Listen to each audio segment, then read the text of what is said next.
I know I've talked about this before. I know. And I'm gonna do it again. I'm gonna do it again because it really, really, really bothers me. Hello everyone, welcome back to my channel. Of course you remember who I am. If you don't, gosh, I just have all of these issues like burping and stuff.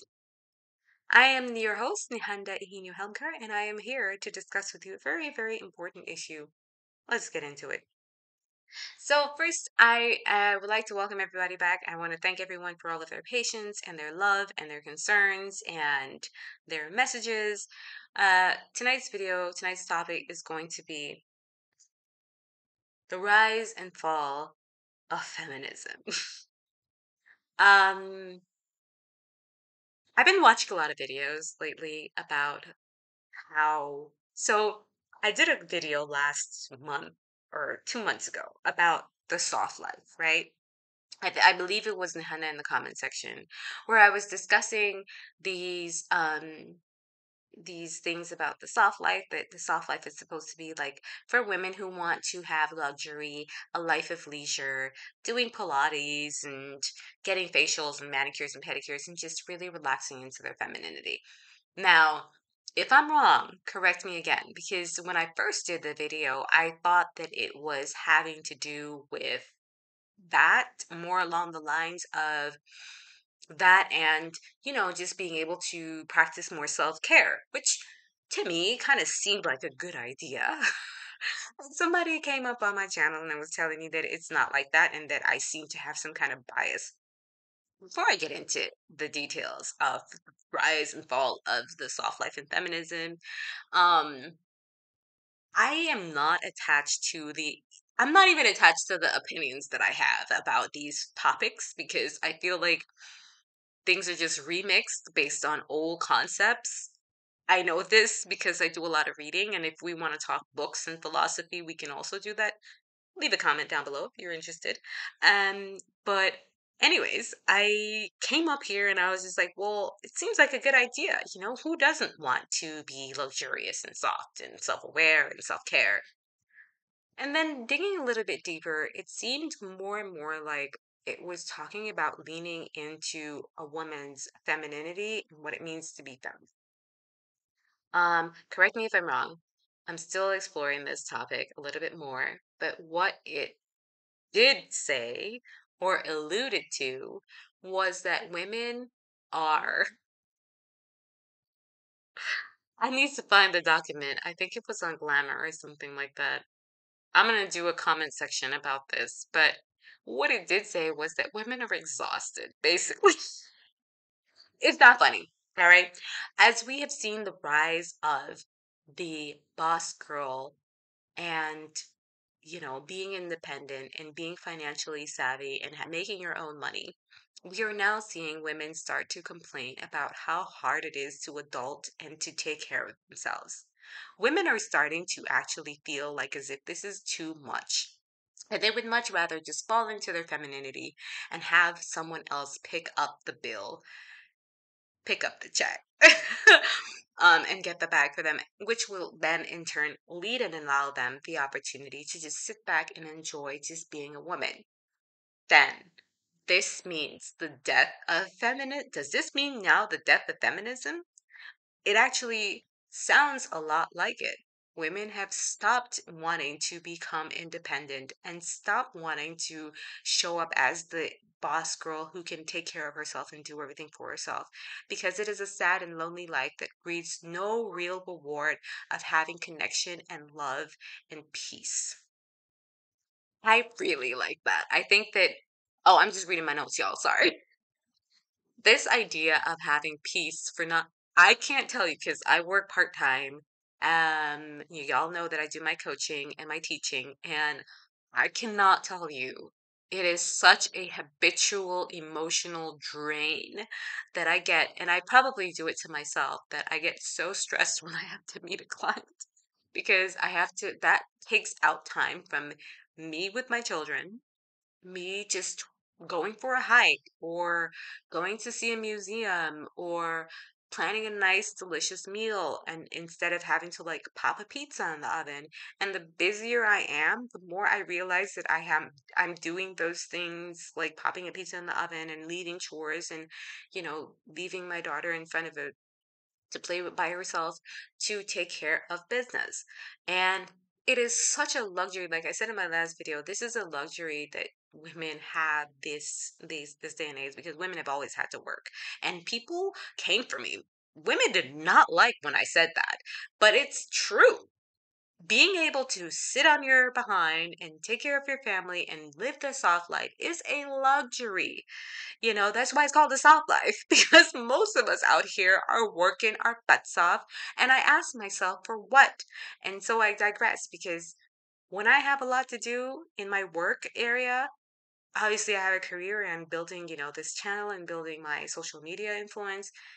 It can get really stressful. And so, as you've noticed, I've taken a slight sabbatical so that I can focus on my family and my home, building my home and supporting my husband, because this is a job and it does stress me out. And I really do find that when I'm just being a housewife and being a mom, I'm really more at ease and connected with the feminine woman side of me. And that feels good and it feels really natural. I'm not saying that having my career and being here and talking all of these things with you guys is unnatural or stress, bad, but it does create a level of stress and anxiety sometimes that is a little bit much. I enjoy it. I'm not going to stop. You know, I'm just making sure that I pump out some content for y'all on a more regular basis now that the dust has kind of settled. But I digress. And so now that we've been moving into the need for wanting to be um, present to family relationships and being connected with others, we are now starting to understand the need for femininity and rejecting the idea of the girl boss.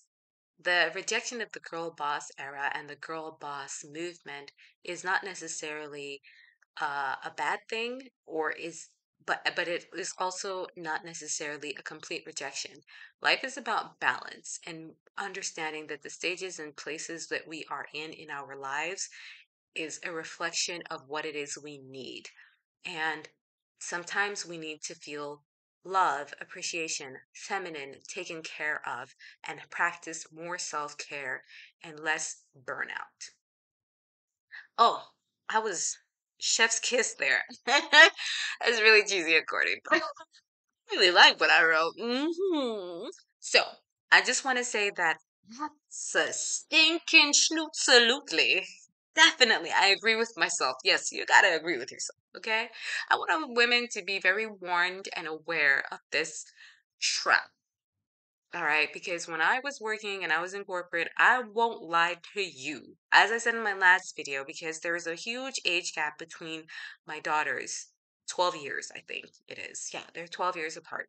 And I see the difference between the parenting that I did back when I was a career woman, single mom, versus the kind of parenting that I'm able and have the privilege to do now that I don't have to be burdened and saddled with thinking about every single dime that needs to come into the house to pay for rent, food, shoes.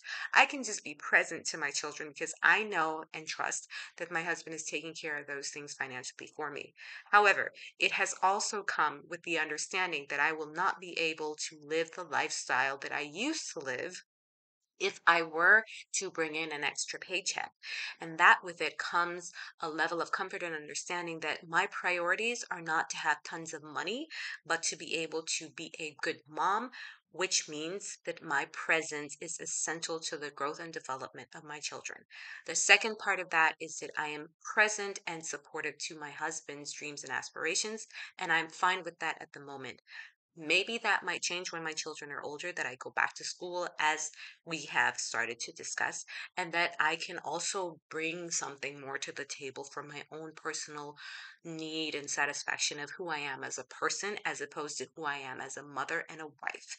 Now, unfortunately for women, we have to know when and how to make those decisions and choices because we cannot have it all.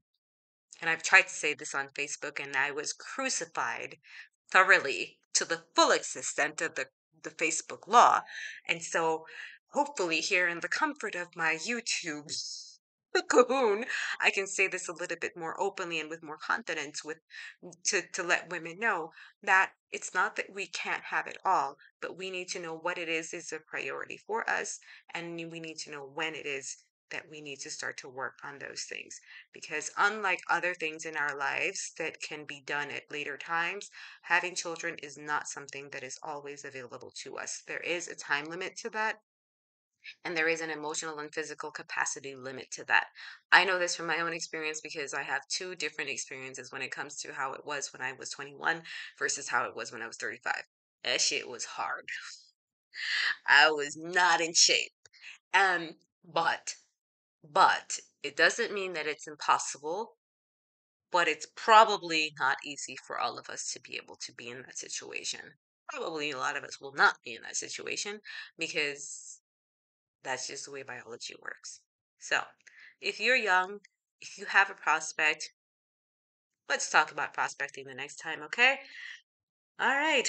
Have a good one, you guys. I still have to find a nice sign off for this year. Should I continue doing stay safe and stay free? I feel like it's 2023. I don't know, guys. Leave a comment in the section down, leave a comment down in the comment section down below and let me know. And I'll see you guys in the next one.